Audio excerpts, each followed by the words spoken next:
এই শিকল আমরা ভাঙতে চাই এবং এইটি আমরা ইনশাল্লাহ ভাঙবই। এই দেশবাসীর মালিকানা আবার আমরা প্রতিষ্ঠিত করে ছাড়ব।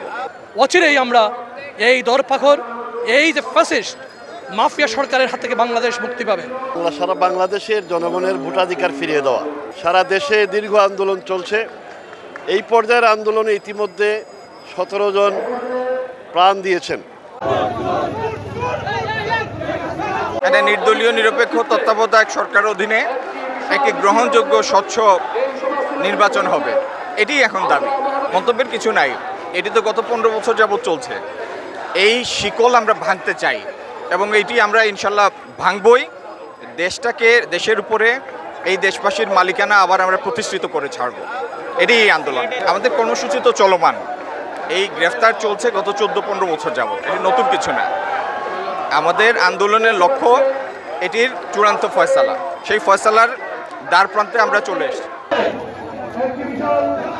গত 14 থেকে 15 বছর ধরে আমরা এই নির্যাতন, ধরপাকড়, গুম, হত্যার ভিতর দিয়ে বাংলাদেশকে একটি গণতান্ত্রিক আবহে, গণতান্ত্রিক উত্তরণের রাস্তায় আমরা সংগ্রাম করে যাচ্ছি। এটা ধারাবাহিকভাবে কখনো কম কখনো বেশি হয়েই যাচ্ছে। যখন এই দাবি আদায়ের সংগ্রাম আন্দোলন তীব্র থেকে তীব্রতর হচ্ছে জনগণের, তখনই দরপাকড় এবং নির্যাতনের পরিমাণ বেড়ে যাচ্ছে। আমরা মনে করি অন্ধকার সময় কেটে আলোর রেখা দেখা যাচ্ছে। অচিরেই আমরা এই দরপাকড়, এই যে ফ্যাসিস্ট মাফিয়া সরকারের হাত থেকে বাংলাদেশ মুক্তি পাবে। এবং এই বাজেট নিয়ে কোনো বক্তব্য আসলে নেই।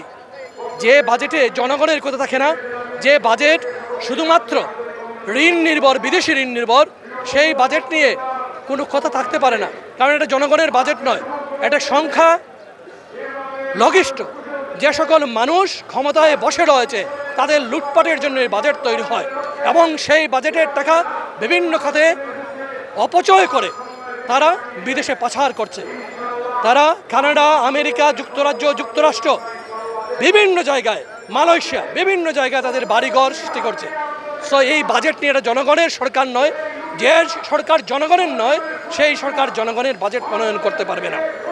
আমরা মনে করি অচিরেই একটি গণ আন্দোলনের মধ্য দিয়ে আমরা এই অবস্থাতে উত্তরণ করাবো ইনশাআল্লাহ। সারা বাংলাদেশের জনগণের ভোটাধিকার ফিরিয়ে দেওয়া এবং এই লক্ষ্যে সারা দেশে দীর্ঘ আন্দোলন চলছে। এই পর্যায়ের আন্দোলনে ইতিমধ্যে 17 জন প্রাণ দিয়েছেন। হাজার হাজার নেতাকর্মী গ্রেফতার হচ্ছেন, হামলার শিকার হচ্ছেন। আজকে সারা দেশের মহানগরগুলোতে পদযাত্রা, গত এক সপ্তাহব্যাপী সকল জেলায় বিক্ষোভ সমাবেশ হয়েছে। আমরা চাই অনতিবিলম্বে এই